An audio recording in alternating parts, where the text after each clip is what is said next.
Okay, I've been getting some questions in the rooms about iPad and iPhone tips, tricks, settings, and so forth. So we're going to get started on a little bit of that today.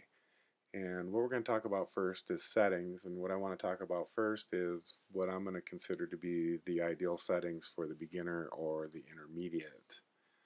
And I'm going to say that these are going to be your best options for that.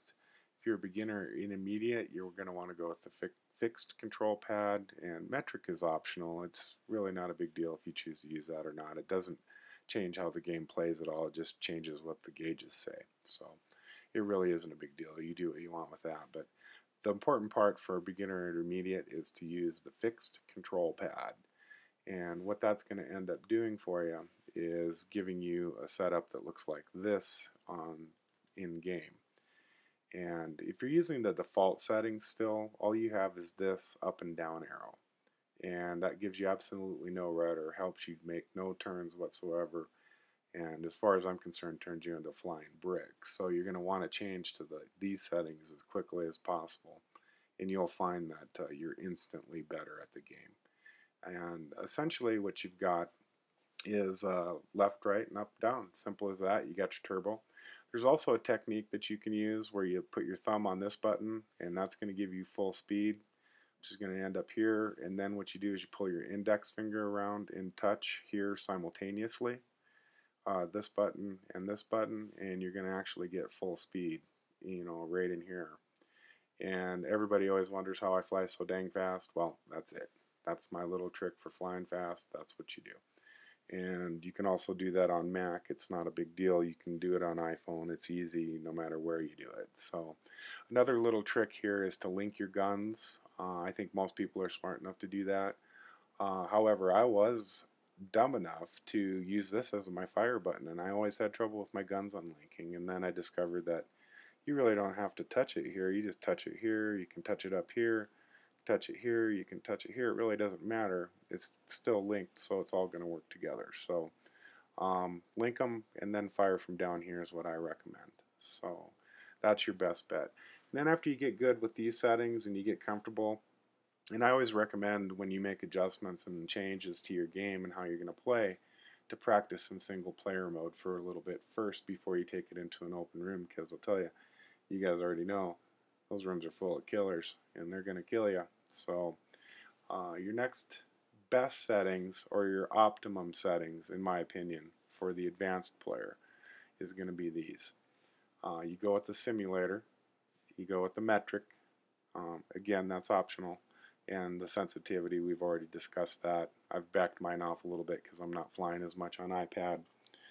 Makes it a little easier for me, but the better you get, usually the closer to the top it gets. And most everybody I know that's a top pilot is really right in this area somewhere. So I would say that, work your way to that, start somewhere in here and move forward. But really anywhere in here forward is going to be a good setting as far as I'm concerned.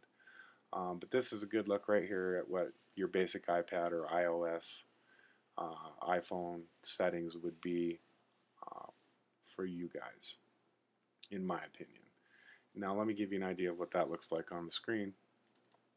For some reason my turbo button didn't show up here, but again, the same as the intermediate and beginner settings that I recommended, the turbo button will be right here, and as well you can use your thumb to pull up, and then as well use your index finger to touch the turbo button, and you will get close to 800 out of your plane when you do that. What's nice about this setting is that it gives you diagonals too with your rudders, not just left, right, up, and down like the intermediate or beginner setting I recommended.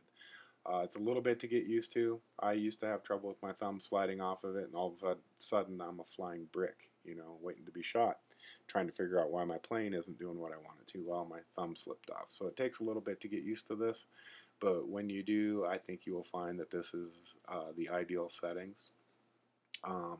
I know now that we have the rudders available, to be perfectly honest with you, they may be better. I don't know. I haven't had the time to fly with them too much, and I've really become fond of flying on my Mac anyway. I would say that I'm flying 90% of the time Mac and 10% of the time on iOS when I'm away from the Mac, and I have an iPad or phone with me. So Basically, this is what I have for settings.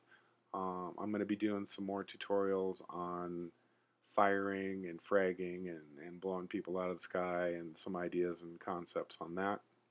Some of them well known, some of them not so well known, I'm going to say. And stay tuned for those. I'm going to be getting those videos together next. That's what I got for settings. I'm going to go back and give you guys one more quick look, just so you can be sure that you know what you got. And we're going to say that these are the ideal settings for the beginner or the intermediate. And then we're going to move back to the ideal settings for the advanced player.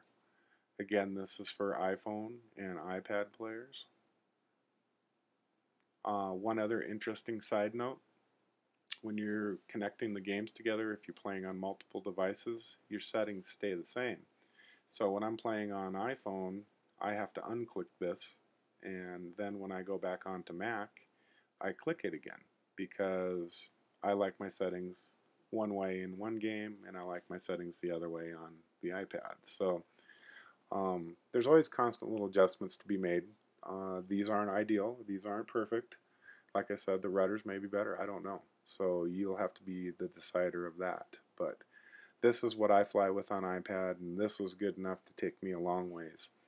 And to be perfectly honest with you, I earned my way into one of the better squads, or more prestigious squads, using this system. And they kind of thought it was funny when they found that out. So don't underestimate what you can do with this setup either, because it's actually quite good. So anyway, there you have it, and good luck, and check back, because I'm going to put some more up.